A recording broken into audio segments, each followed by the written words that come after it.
How's it going? It's good. How are you? Good. I can't believe we're actually doing this. I know. It's it's been how long have we been trying to get this to work? Like I don't know. It's been a minute. it's been a minute. I hope you're doing well. Where are you at right now? In Los Angeles. Okay, So cool. yeah, Cool. Cool. yeah. I'm kind of like in between on different missions. It's getting a bit busy because of the tour coming up, so Mm-hmm. we're like back and forth. But Okay. it's sunny out, so you know. Nice. Is it like hot out in Los Angeles or no? Yeah, we had rain a little bit, so Mm-hmm. it cooled down, but it's hot again. So I'm just That's good. waiting for the fall weather to kick in. Yeah. Well, wait, are you based in Los Angeles, right? Yeah. Okay. Yeah, I guess yeah, it's upcoming, it's winter, so it'll be like rainy a little bit and then not so much. Yeah. What about you? Where are you? I'm in Winnipeg, Canada. Okay. Yeah. Yeah. Yeah. It's all right. It's kind of cooler out. There's not much. Like we've been having actually it's funny. I've been saying this to so many people from because I go to West Coast a lot, like Los Angeles and Vancouver a lot. We're basically getting your guys's like winter weather right now. It's all been Oh, rain. It's been so much rain. It's been yeah. a lot, but yeah, cool. So for people who might not who be tuning into this, what kind of music that I guess you guys make? Well, so I start saying that we just make cinematic rock Hmm. because we've been put in a lot of different categories, and the thing with us is that like even on one album, for example, Prophecy, there's a lot of range of different elements. There's even like a piano acoustic song. So it just depends, you know. Hmm. But I cinematic rock. Cinematic We're rock? Okay. What about subgenres as well? oh man. I mean, some song, like for example, Death Note is a very metal song. You Hmm. know, then we have some songs that are more industrial. We just released recently the video for The Other Side of Fear, which is more of an upbeat song. It's a little more poppy, I would say. Hmm. And some people were commenting, "This is not metal; it's Barbie metal." You know, so I guess one of the subgenres is Barbie metal. So I've not heard Barbie metal in a while, so kind of cool. that Yeah. is So cool. It's cool. So why the name Edge of a Paradise?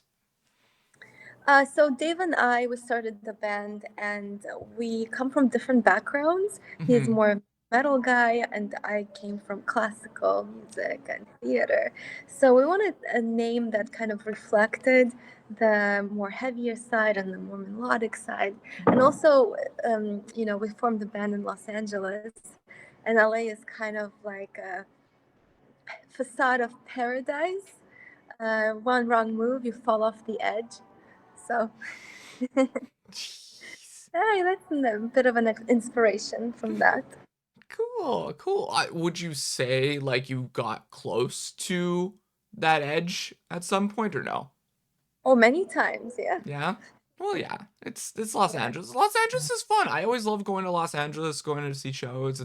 Have you been to a lot of shows in Los Angeles or no? Oh, yeah, I've been to some. Most of the shows were ours that Okay. I've.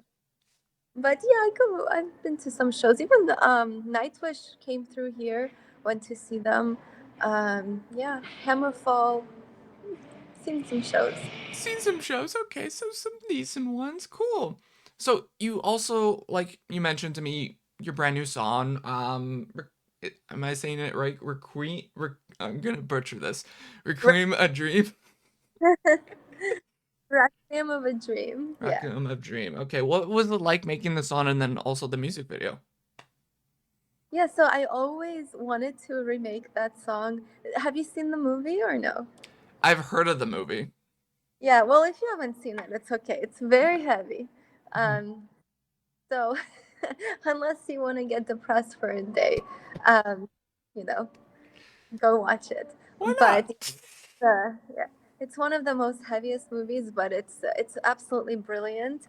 So if someone is definitely into and appreciates film, it's a movie to see for sure. But I've always been a fan of Darren Aronofsky, and when I heard the soundtrack, which was done by Clint Mansell, I think that soundtrack really put him on the map. But it's just the brilliant thing about it is how simple it is. And I come from, classical music, and I'm used to like very elaborate pieces, and I do really love that, just very orchestral, elaborate pieces. But hearing that super simple melody and just how much it can really hit deep, it just really goes to your core. It made a big impression on me, and I think it really inspired me to, in songwriting, to focus on a melody and focus on that simple thing that can make create whole different worlds. So I wanted to remake it for quite some time, but I felt like this was the perfect moment for it because we have so many albums, um, in our discography now, and I think we, were ready to tackle something like this, and at least for me. And an Mm. interesting thing for me was also because it's a soundtrack, so there were no lyrics. So I added some lyrics to it Yeah. that kind of tied to prophecy. So it was just a lot of fun. Making it into something with imagined reimagined through the lens of Edge of Paradise, because obviously, there's a lot of eight-string guitars and more piano melodies, more melodic vocals. So um, it was a journey to make it. Nice. How are the fans liking it so far? So far it's been amazing Mhm. to us. um Actually broke a lot of our records. Nice. I would say, like, the when we released the music video in the first week, it's already over 200,000 views, I think. So for us, it's usually we hit like 100,000 mark in a week, so it's definitely been good to us, and I think a lot of people are resonating with it. um, so yeah, I'm very excited to do it live on our upcoming tour. It's really fun to play. So Cool. How hard was it to make that song?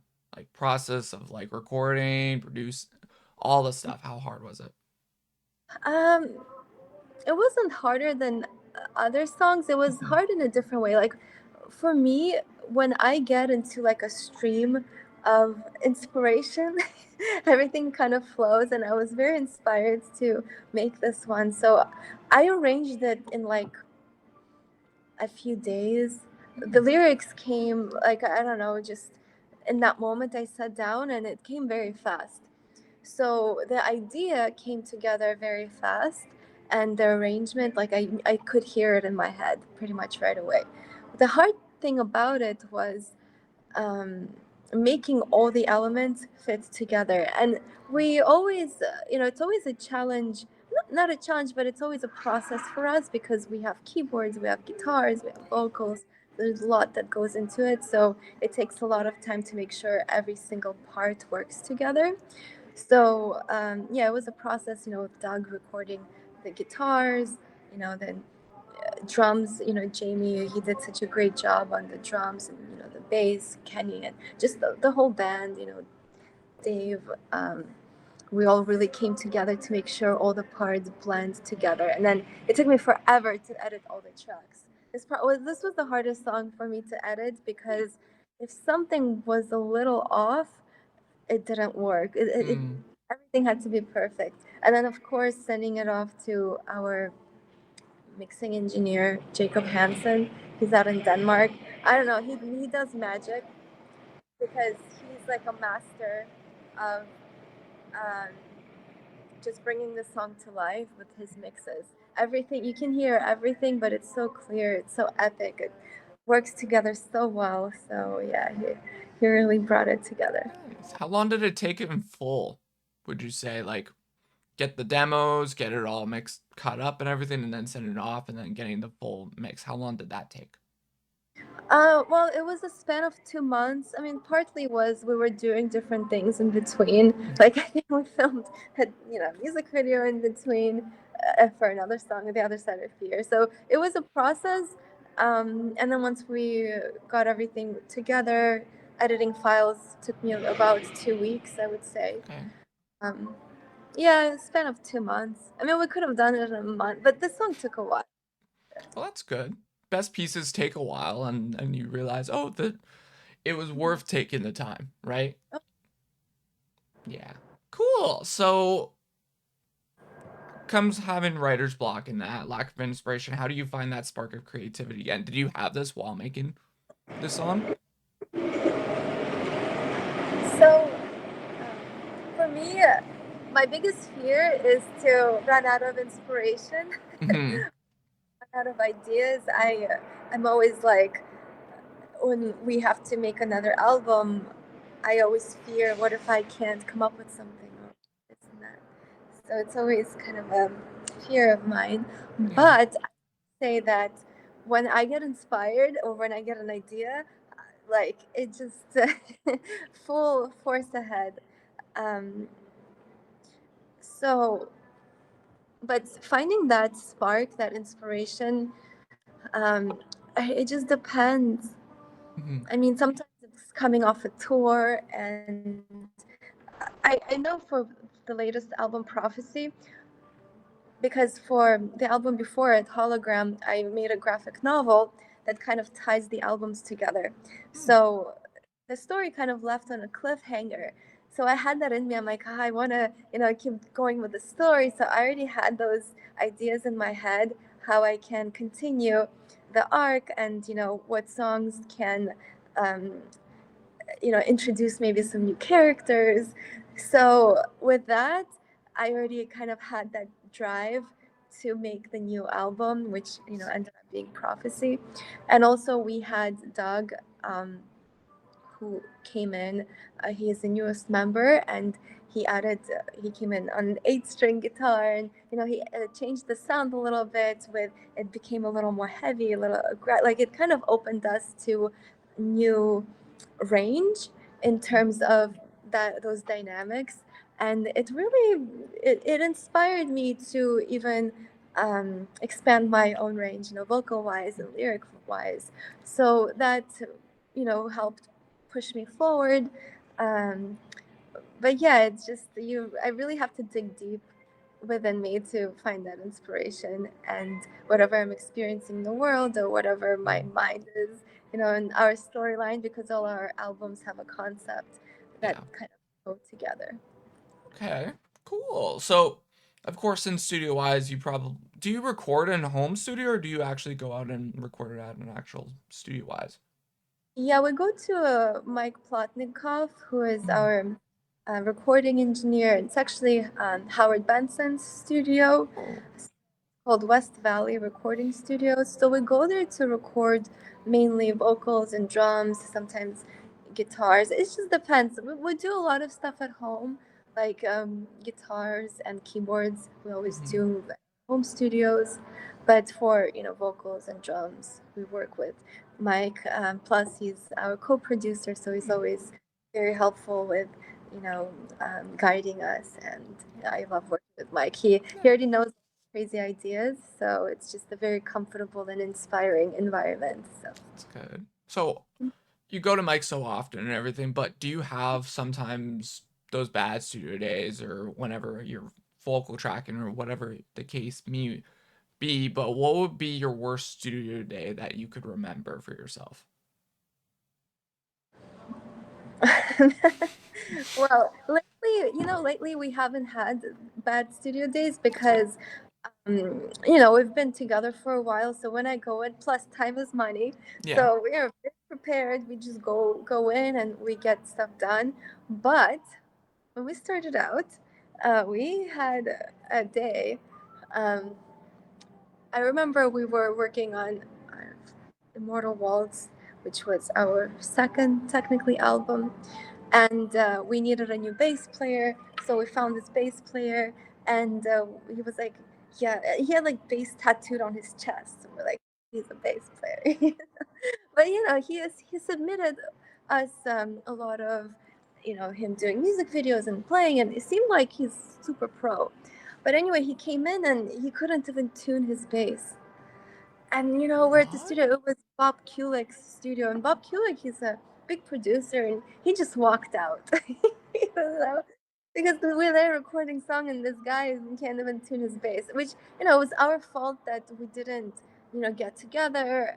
Actually, we did get together and it seemed okay, but I mean, I don't want to bash too much. Sometimes people get nervous, but it was just I wanted to like fall through the sofa I was sitting on. It just was not good. I'm so Yeah, sorry that happened. I'm like, oh, I don't think I've ever seen that before. Oh, me neither. But dang. I'm sorry about that happening, but hey, it's in the past. Past is the mhm. past. Don't worry about that now. You guys are here now, and Yeah. you guys are going great now. Hey, we are the band that always, um, you know, comes out of the hole, whatever we dig. So, You probably have so many stories from that, even for probably tour stories, I'm assuming, right? oh yeah. I mean, we built this from zero, and Mm-hmm. we had to learn a lot of mistakes. We had to stand back up from a lot of like crashes. Yeah. Um, Sometimes literally we hit deers before, unfortunately. Most of them were dead already on the Oh. road when we were actually like going up into the East Coast. Can be pretty dangerous. So before we used to do like vans and all of that, Mhm. and driving at night. So be careful, vans out there with the Yeah. deers. Yeah, the deers, yeah. Well, even then for me, for driving wise, I think what was I doing? I was going like in like yeah, Midwest area and everything driving wise, and then boom, I saw like three deer on the side of the road. I'm like, I don't want to get hit by Mhm. them. It's scary at night. It's no fun. It is no fun. Um, you're going on tour soon, of course. For packing wise, for tour and everything, what would be your favorite snack that you have to have on the road that you have to prep and make sure that it's there in the van, bag wagon, or bus or whatever the case may be that you must have it? What is your go-to snack for on the road? It has to be very high quality dark chocolate. Oh, I you're a love dark chocolate person. I, Okay, I cool. love dark. Sometimes it's hard to find something like a good dark chocolate when you're in the middle of nowhere. So I Mhm. like to have some. Yeah, and Cool. it's funny. I talk about this. I've talked about it before. So sometimes people would gift dark chocolate to me, and I'm super grateful. It's like the best gift ever. Nice. What is your favorite dark chocolate that you have to have? And like for me, it's a max for me for percentage. I think I've got like 80%. I can't go anything higher because it's too rich for me. But Yeah, yeah, same here. I like 75, 80. yeah. What would be your favorite chocolate, like dark chocolate bar though? When I was in Europe, I've tried some amazing ones. Hmm. So I don't remember the names, but they have some great chocolate over there. Hmm. Here, I really like the I don't know Hue bars or whatever they're called, the HU. They're very good. I like the almond butter one. Yeah, almond butter's good. Yeah, I think my favorite in the States would be, I don't know if you had this before, but for me, it's, people laugh at me for this, but it's the soap brand. It's Dove. Dove chocolate. Yes, I was gonna. Oh wait, Dove. Yeah. Oh, okay. I thought you were gonna say Dr. Brosner's. He make that Castile soap, and they make chocolate now. Oh, Very good. Come across, try it. Yeah, I'll try but that. But yeah, yeah, try Dove though if you haven't had it already. It's like in Walmart, other places and everything. It's like little square kind of things. But yeah, yeah, yeah. Those are good too. yeah, cool. What's your favorite place on the like?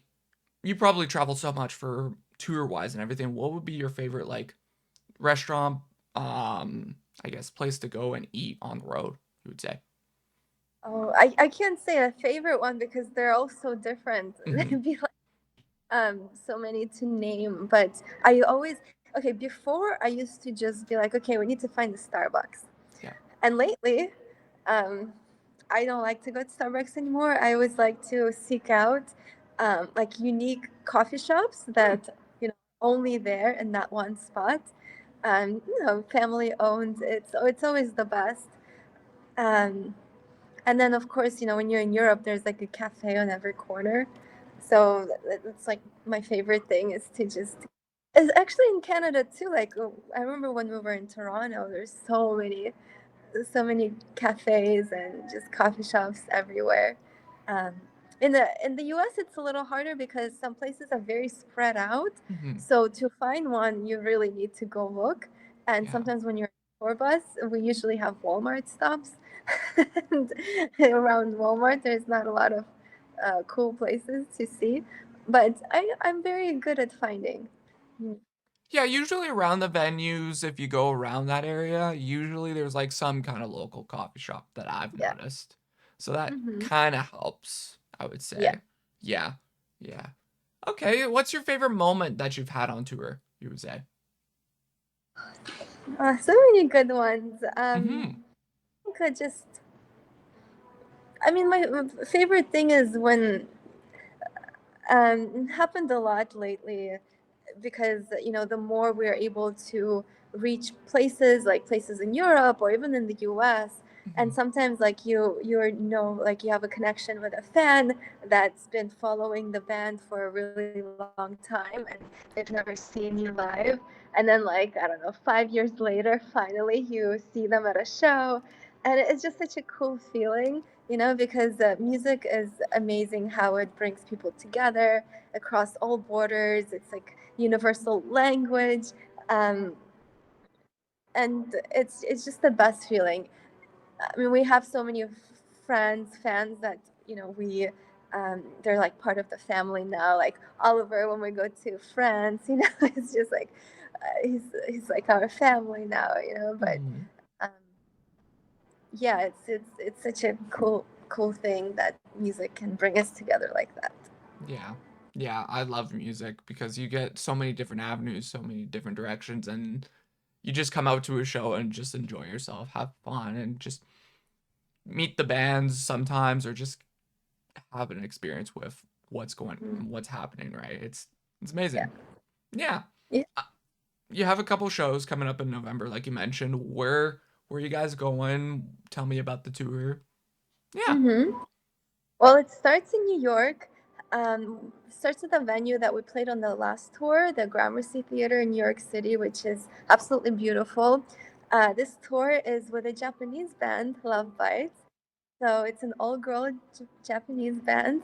Very excited to meet them. They seem very nice and they're amazing. So it's going to be a really fun tour. But yeah, we're starting in New York. We're going through Illinois, Ohio, Kansas, go through Texas, and then we end in California. So it's a shorter tour for us. It's only 9 days, but it covers a lot of ground and. Um, a lot of the venues we played at, they're very cool venues. Some of them are new. Some places we've actually never been before. The San Luis Obispo, which is in California, but we've never played there before, so that's going to be a first for us. But yeah, it's going to be super cool, super fun. I'm Nice. excited. Are you guys gonna drive there from, I guess, California, or are you flying out? We have to drive because we have to bring all our gear. I have nightmares like when we have to fly to Europe and oh my god, flying all the gear. It cost me just $5,000 just to get our gear over there. And then here we want to bring more of our stuff. Like we have screens, we have some stage show elements. So it's the only way. What? Oh no. 5 grand? I didn't think it was that much. Oh yeah, everything adds up. Yeah, it's crazy. Oh. Yeah, so we have a European trip coming up in May. So, yeah, it's okay. We gotta like play some, I don't know, shrink the gear somehow. I guess so. Yeah, And like we didn't even bring a drum kit. Uh, but okay, when we were in Europe last time, shout out to Drum Tech. They gave hmm, us an amazing drum kit.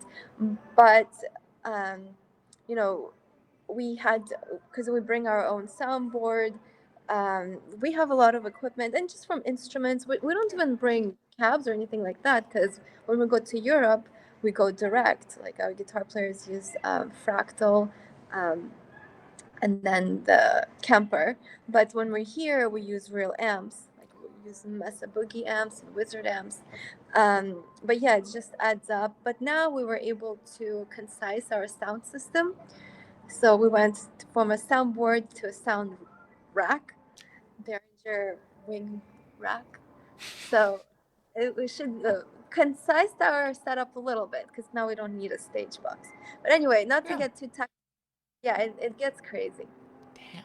Yeah, I've heard a lot of horror. I don't know if you've had horror stories with, yes, luggage and everything with bands in Europe, but like, yeah, it's always a lot of bands from the US always, yes, they love going to Europe, but they just get scared due to the flights wise of losing luggage and everything. Yeah, and likewise. But I almost had a heart attack last time because um, somehow I don't even remember how exactly it happened, but we were sitting on the plane and we saw our gear being taken out of a plane, and like yeah, when we landed in Germany, we got split. So half of us landed in the city and half of us landed in another city because we had to go find our gear that was taken off the plane. Ooh. So yeah, it took us like 5 hours to hunt down all our gear, but and then we had to drive. We had to rent a car and drive all the gear to the destination that we originally had to go to. Yeah, it was a nightmare. But Please tell me you had air tags in that, right? oh yeah, it had air tags and everything. But I don't know. I don't remember what happened Mm. exactly. But yeah, Something happened. That's all that you happens, but have a lot of layovers. That's when things yeah. can go. Yeah, that's why anytime I'm going to the US, I try to get like no layers, just fly direct, and then I don't have to deal with baggage. Just I also do photography and everything, so I have a bunch of gear that I'm like I cannot lose this, and I'm Yeah. screwed with bands, artists, or events, and I'm like yikes. So I'm with you. But will we see new music soon? Um. Well, our album just came out. Come on, Yeah. give us a breather. But we're always working on new stuff, Okay. so because a little like that, a little crazy. But yeah, we're always working on new stuff. So I think probably in the new year, maybe by spring, when we go to Europe, I think we're gonna have something new for sure. But Ooh, we have more music videos, okay. so we That's that always we always shooting videos because I just love making videos. That's good. It's hit or miss with bands. I've talked to bands that are like, yeah, I don't want to do the music videos, but like producing the stuff, making the stuff great, but yeah, it's always hit or miss with bands. Yeah, well, I'm that's my background. I love theater, film, all of that. So I edit our own videos, and I have a great team of people here that I work with to make videos, and I just love to do that. Cool. Is there a song that you wish you never wrote? Oh, there's songs that I mean, I don't want to say like that because everything leads you to a new place. Mhm. Everything growth, especially for me because I never imagined I would be in a rock band, write songs or anything close to that. But looking back, like our albums Mask and Immortal Waltz, of course I don't want to listen to that ever because I just to my ears I sound horrible, and it's just something that it's just so different from what we are now. Yeah. um, but I have to say, like Immortal Waltz, we had one of the opportunities of a lifetime. Like we went to Michael Wagner's studio in Nashville, and we recorded with him, and that really made me want to do this. Even though that it sounds like nothing what we are now, it brought me to this point because it really inspired me and it just taught me so much. And yeah, recording with him and eating sushi with him was like the best experience. Nice. You're a sushi person? uh, well, at the time, I am. I love sushi, but Mhm. that's all he ate. He didn't eat anything else. So every time we had a break for lunch or dinner, we went to the same restaurant and ordered sushi. So same old same. Okay, cool, cool, cool. So for your record, all the records that you've done, what would be your favorite like record, like personally, sonically, and everything as well too. Well, who's your favorite kid? It's hard to pick. Um, well, prophecy is definitely our. It's just there's so much range in Yeah, there, and it's very. It draws upon all the other albums. right. Now, the unknown is really close to my heart. It just have so it means so much to me because I think that really defined the band as it is with the sound. Like Universe was the album that put us on this path Yeah. towards our sound. But the unknown is really what defined it. And also, that album came out of pandemic. We wrote the whole thing when Mhm. everything was shut down, and we filmed the music video for Unknown in a desert when nobody was still leaving the house. So yeah, that was definitely an experience. And it's just, it just means that whatever is going on, you can always find light. There's always hope. And I try to live by that. And the album has a lot of meaning for me in that regard. Okay. Cool. I love that. Okay. What's the okay? You've been doing music for so many years. What's the best piece of advice you ever gotten doing for the music? That I gotten? Yeah, that Or you've gotten. oh,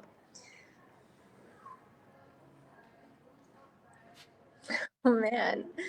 No one gives me advice What? actually. Yeah, usually people are like, "Why are you in the music industry? It's the worst thing ever." You're like, you Yeah. I know. hear So about that. maybe I hear about that so much from people that I'm like, okay, what about given? Like that's the thing. Like you give, but what have you been given? Because you've been so doing this for so long, right? that advice is actually not bad because it kind of fuels me to prove them wrong, Mm, because I can do that. And, you know, there's a lot of um, I mean, it's just I can't imagine doing anything else because it brings me so much meaning. yeah. Um, but advice I can give from my experience at this point is you have to find to do something that you lose track of time, Mhm. that you forget what time it is, you forget what day it is, you love it so much that you're just so focused on it, and it's 5 hours later and it just because I feel like you really it just brings so much joy to really have a passion.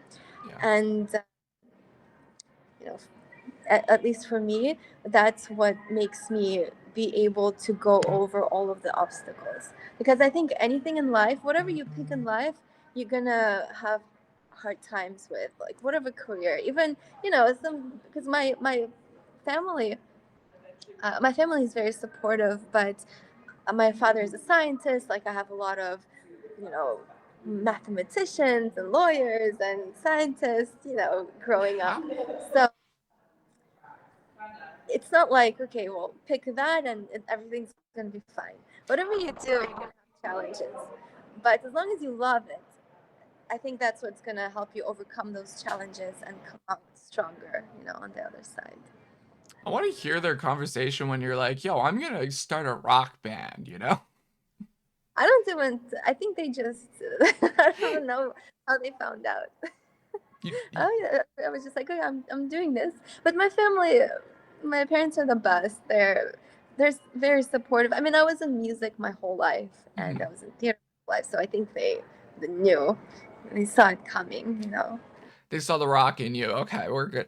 We'll see this. We'll see this out. Okay. I don't think they saw the rock in me. No, I was a classical pianist, and I was very shy. But yeah, I don't think they saw this coming. They adapted fast.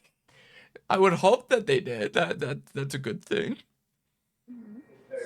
Yeah, cool. So if you could have your fans, listeners remember one thing about yourself, what would you want them to remember you by and why?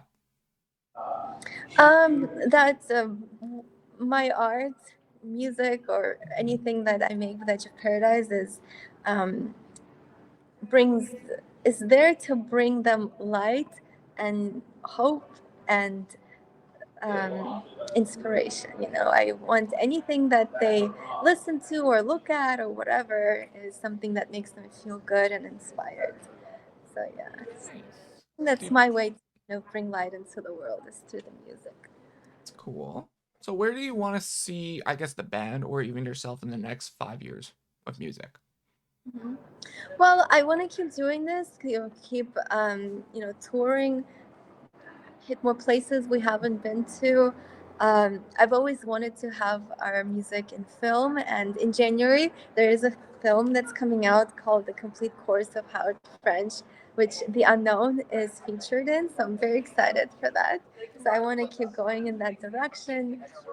But yeah, I want to get to the point where we have a headlining show where we can bring all our stuff and just really create the experience for people to be teleported to our world.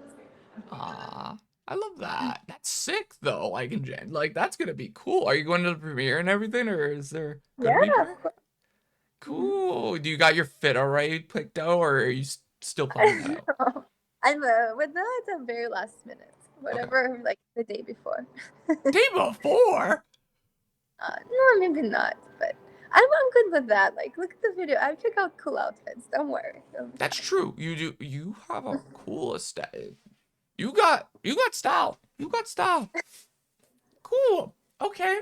So if you could talk to yourself from a year from now, what would you like to tell yourself? Um, enjoy the moments. Yeah, Hmm. enjoy the journey because time goes by so fast, Yeah. and I think as you get older, you kind of realize that time goes by very fast. So even though, something is not very pleasant to deal with, it's still all part of it. So just, yeah, enjoy every moment. Okay. I like that. Describe yourself with one word. What would it be?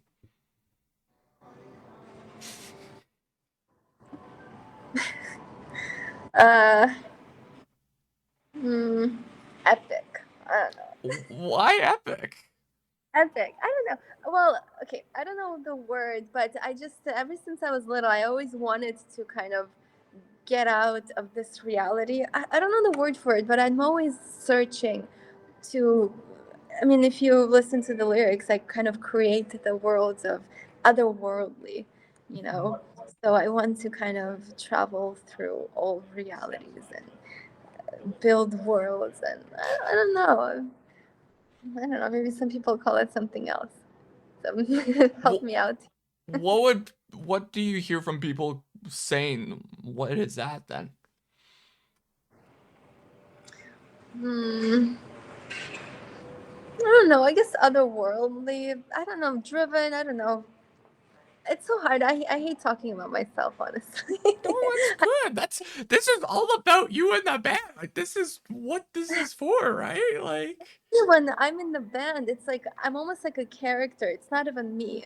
mhm, I'm something else on stage, in mhm. the songs. I channel whatever is inside, maybe, or whatever comes from whatever Yeah. outside. Maybe we are the vessels, and our consciousness exists something else, and we're like satellites. I don't know. I've never looked at it that way, but that's a cool thought and idea of that. Also kind of scary too, because it's just like, yeah, you're a vessel. Yeah. This could go out in a weird direction and be like, yo, you're going in this direction now instead of Mm. this. It could be scary. I don't know. Anything could be scary. Yeah, that's fair. That's true. Okay. Tell me, what do you have planned for the rest of 2025? And tell the people what you got going on. Well, we have the tour Hmm. that's starting November 4th. So, ending the year with the tour. And I don't know, maybe another music video. We'll see. But definitely, working on more, always something new, um, promoting the film. So, oh, I'm releasing an audiobook version of the graphic novel. So that should be fun because it's kind of like a multi-dimensional experience because there's going to be an audio book version, with an actual book, and then I'm going to create a bunch of video clips to kind of guide people through the story. And then next year I'm going to release the second chapter. So, That's see. cool. So you got Mhm. plans. You're busy. Oh yeah, always. Mhm. Okay. Well, so put this out in the world and everything. 2026. What are places you would like to travel and tour wise then? Well, we've been wanting to get to South America Mexico and South America for quite some time now. So I hopefully that will happen in 2026, and then we have plenty of European plans. So those will be announcing soon. I'd love to get back to Japan. I mean, there's so many places in the world I want to go to. I want to get back to Canada. We've never been to the Vancouver side. We're always on the Toronto, Montreal. Mhm. So hopefully, get to the other side. Yeah, we'll have to see what happens. Would be cool to see you guys in like Winnipeg, the Midwest area. Listen, it's not Dandy, it's not like, wowzers, I'll tell you this. It's prairies, it's like the Midwest. It's like Minnesota wise. Pretty it's Mhm. cool. It's great crowds, but I'll say Yeah, it's not Canada wild is there. crowds. We love playing in Canada. You guys are awesome. Yeah. We're very similar to Montreal for crowds. That's what I've heard from a lot of bands. So do what you will with that. But thank you so much for coming out. Is there anything else that you want to say before this is done or no? I don't think we covered good ground. I just want to thank you for having me and thank you for supporting the music. People like you keep everything alive, with the music scene. So we're very appreciative and very grateful, and hopefully we see you in person very soon. Hopefully we'll see. I don't know if you ever will come here, but hey, that's I that's up to hope the managers, booking people, and all that, so. right? So, Mhm. thank you so much, and hope you have a great rest of your day. Thank you.